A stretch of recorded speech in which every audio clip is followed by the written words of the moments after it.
कल सांसद जी आपके यहाँ आए हुए थे हाँ सर। और जिन 7 बच्चों का एडमिशन कराए हैं, क्या वो बच्चे आज भी गए हैं स्कूल? हाँ सर, आज भी गया। अब डेली विद्यालय जाएंगे वो लोग? हाँ सर, अब दिल्ली जाएंगे।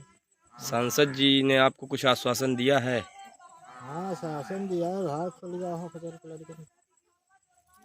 यहाँ सांसद जी आए हुए थे और आपके 7 बच्चों का एडमिशन कराए हैं, क्या वो बच्चे आज गए हैं स्कूल? गए गए दादू साहेब। अब क्या वो प्रत्येक दिन जाएंगे स्कूल? रोज जाई रोज। सांसद जी आप लोगों से मिले थे? हाँ। आज मोदी जी के जन्म दिवस के जो पखवाड़ा चल रहा है उसमें मुशहर जनजाति को आपने उत्थान के लिए काम किया, कैसे ये पूरा काम चला?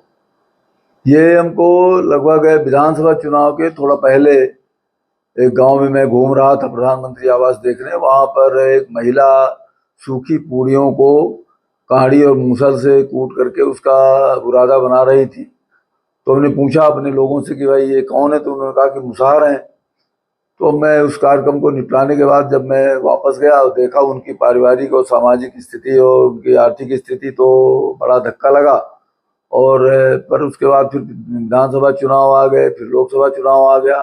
लोकसभा चुनाव के बाद गर्मी के छुट्टियों में हमने सोचा था कि इनके बीच जाएंगे, लेकिन हमारी स्वास्थ्य थोड़ा सा खराब हुआ और कुछ पार्टी के काम में, कुछ संसदीय कार्य की वजह से मैं गर्मियों में वो काम नहीं कर पाया। फिर विधानसभा ये वर्षाकालीन सत्र आ गया और वर्षाकालीन सत्र के बाद फिर अस्वस्थ हो गया मैं, तो इस वजह से वो काम नहीं हो पाया। लेकिन ये जब मोदी जी के जन्मदिन का ये पखवाड़ा, सेवा पखवाड़ा पार्टी ने शुरू किया, तो हमको लगा कि इस काम को अभी ये अब शुरू कर देना चाहिए। तो कल मैं बड़ा गांव में गया था, वहाँ कुछ मुसहर परिवारों से मिला, उनके बच्चों के कपड़े साफ किए, उनके नहलाया धुलाया, उनके गंदगी जो शरीर में लगी हुई थी उसको भी सफाई करने का काम किया। और आज 7 बच्चों को एडमिशन बड़ा गांव के पूर्व माध्यमिक विद्यालय में एडमिशन कराया, जिसमें 2 लड़कियां हैं और 5 लड़के हैं। और उनकी जो आर्थिक स्थिति है अभी वो समाज मुख्य धारा से बिल्कुल कटे हुए हैं। 10-25 लोगों को छोड़ दीजिए तो बाकी के पास ना आधार कार्ड है, ना कोई राशन कार्ड का कोई कार्ड है, न उनको किसी तरह की शासन की सुविधाएं मिलती है, न उनको ज्ञान है इस बारे में। वो तो एक बार कपड़ा पहन लिया, वो जब फट जाएगा तभी दूसरा कपड़ा बदलेंगे, इस तरह का जीवन। उनको स्नान करना भी अभी नहीं आता ठीक से। स्नान माता पिता जब नहीं करते तो बच्चे कैसे स्नान करते होंगे। भोजन में जो सूखी ये जूठा पत्तल उठाते हैं उसमें जो मिल गया वो, और नहीं तो फिर ये जो भूमिगत जानवर हैं उनको मारना, उनको मार के उनका शिकार करना, और इस तरह से अपना वो जीवन निर्वाह कर रहे हैं। कुल मिलाकर के एक मनुष्य भर हैं वो, बाकी जीवन अभी तो जीवन शुरू नहीं किया है। मैं समझता हूँ कि मोदी जी के जन्म दिन के अवसर पर उनके जीवन में नया प्रकाश, नया प्रभात आएगा और नई जीवन की नई रोशनी उनके मुसहर समाज के लोगों के भी बच्चों में, उनके परिवार में, उनके समाज में आएगी। और मैं, हमारे पार्टी के लोग, पूर्व विधायक श्यामलाल द्विवेदी जी और पीयूष वहाँ पर काम कर रहे हैं, और भी लोग सूची बनाया है, हमने सूची बनवा रहे हैं। और जैसे जैसे वो सूची कंप्लीट होती जाएगी उस तरह से उनके बीच संपर्क करते जाएंगे। और मैं समझता हूँ कि भी हमारा 4.25 साल का कार्यकाल शेष है। इस कार्यकाल की समाप्ति के पहले तक मुसहर समाज के लोग समाज की मुख्य धारा में आ जाएंगे।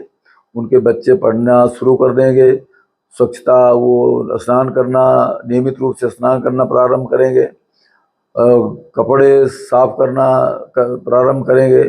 और प्रधानमंत्री आवास के लिए भी जो ज़मीन की बात हम प्रशासन से करेंगे, ज़मीन उनको मिलेगी तो प्रधानमंत्री आवास भी दिलाने की कोशिश करेंगे। लाडली लक्ष्मी योजना है, लाडली बहना योजना है, और जो भी सरकार की योजनाएं हैं, आयुष्मान कार्ड बनवाना है उनका। तो इस तरह से हमारी पार्टी के कार्यकर्ताओं के माध्यम से मिल करके हम ये सब काम करेंगे। इस सेवा पखवाड़ा में और क्या विशेष करने जा रहे हैं?